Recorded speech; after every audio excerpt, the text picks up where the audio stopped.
Students, ठीक है, आज हम हमारा स्टार्ट करने जा रहे हैं। ठीक है, आपको पता है हमारा सिलेबस काफ़ी लेंथी है।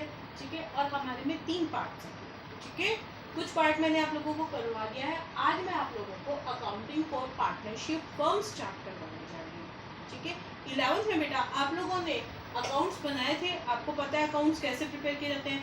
ठीक है, अकाउंट्स आप लोगों ने जो 11th बनाए थे वो बनाए थे सोल प्रोप्राइटरशिप के।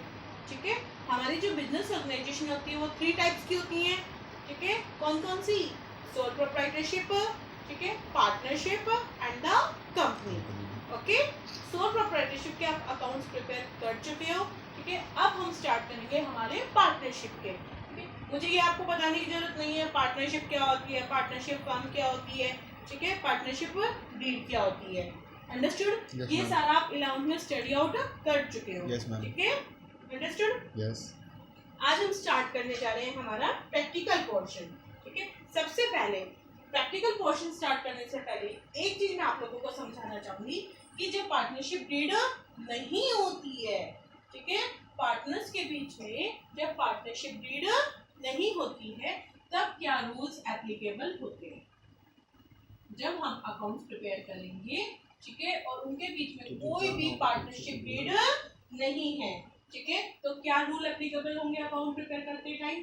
सबसे पहले इन प्रॉफिट शेयरिंग रेशियो के लिए, ठीक है, कोई भी पार्टनर ये नहीं बोल सकता कि मानो XYZ 3 पार्टनर है, ठीक है, X बोल रहा है मैं प्रॉफिट लेंगे हम 2:1:1, ठीक है, और उनके बीच में पार्टनरशिप डीड नहीं है तो ये इस चीज के लिए एग्री नहीं हो सकते हैं। इनके बीच में जो प्रॉफिट शेयरिंग रेशियो होगा वो क्या होगा?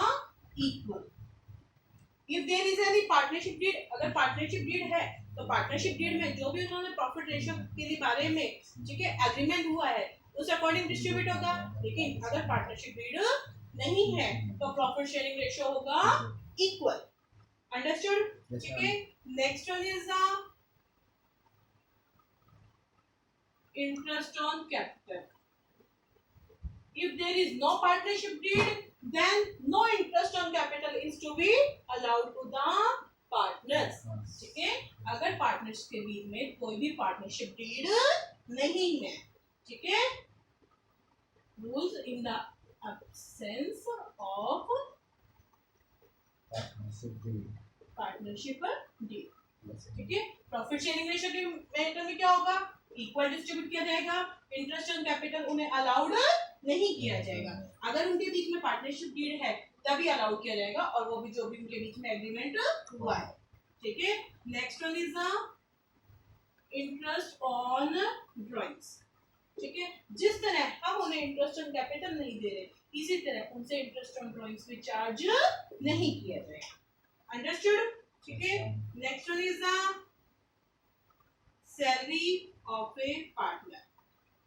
अगर उनके बीच में पार्टनरशिप डीड नहीं है, पार्टनरशिप डीड एब्सेंट है, तो किसी भी पार्टनर को सैलरी अलाउड नहीं की जाएगी, नॉट अलाउड। अंडरस्टूड? ठीक है, interest on loan, interest on loan always पे किया जाएगा, पार्टनरशिप डीड है या नहीं है। ठीक है, लेकिन अगर पार्टनरशिप डीड है तो जितना एग्रीमेंट हुआ है, लेकिन अगर पार्टनरशिप डीड नहीं है तो इंटरेस्ट ऑन लोन तो दिया जाएगा, लेकिन कितना परसेंट? 6% per annum. ठीक है, ये बहुत इंपॉर्टेंट क्वेश्चन है, 1 मार्क में क्वेश्चन काफी बार आता है।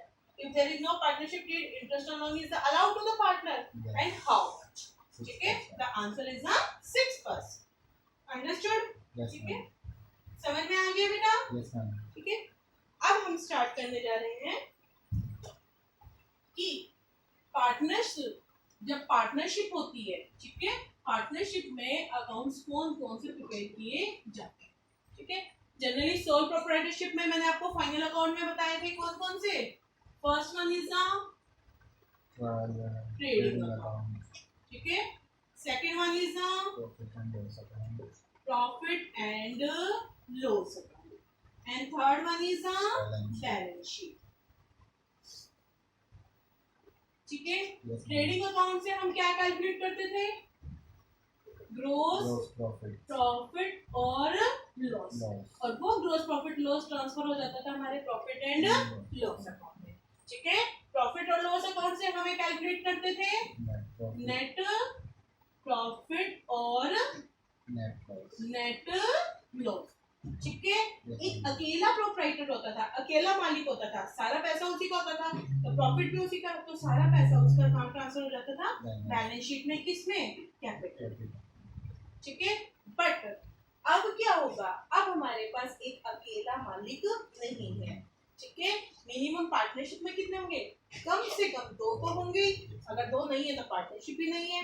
ठीक है, तो उनके बीच में प्रॉफिट डिस्ट्रीब्यूट करने के लिए, ठीक है, यहाँ से जो हमारा प्रॉफिट कैलकुलेट होगा, नेट प्रॉफिट और नेट लॉस, ठीक है, ये जो प्रॉफिट आएगा, ये प्रॉफिट हम बैलेंस शीट में ट्रांसफर डायरेक्ट नहीं कर सकते हैं। ठीक है, कि कैपिटल एक पर्सन की नहीं है, हमारे पास बहुत सारे हैं।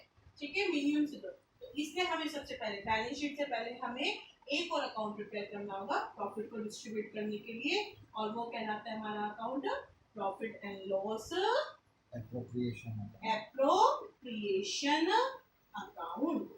एप्रोप्रिएशन मतलब होता है बांटना, ठीक है, आवंटन करना, डिस्ट्रीब्यूट करना। अंडरस्टूड? तो यहाँ से जो भी हम प्रॉफिट एंड लॉस अकाउंट से जो भी नेट प्रॉफिट नेट लॉस होगा, वो ट्रांसफर होगा हमारे profit and loss appropriation account में। ठीक है, ये डिस्ट्रीब्यूट होगा, प्रॉफिट सारा डिस्ट्रीब्यूट हो जाएगा, उसके बाद बनेगी हमारी बैलेंस शीट। अंडरस्टूड? समझ में आ गया बेटा सबको? कितने मिनट के हो? 6। नेक्स्ट वन इज कि profit and loss account prepare कैसे करना है, क्या फॉर्मेट होता है? प्रॉफिट एंड लॉस एप्रोप्रिएशन, ये तो आपको पता होगा। अकाउंट का फॉर्मेट क्या होता है हमारा? क्या शेप होती है? T shape. Left hand side is called the debit and right hand side is called the credit side. ठीक है, and is there is the both side the two columns. First column is the particulars, second column is the amount. ठीक है, next one is the right hand side also the same, particulars and the amount.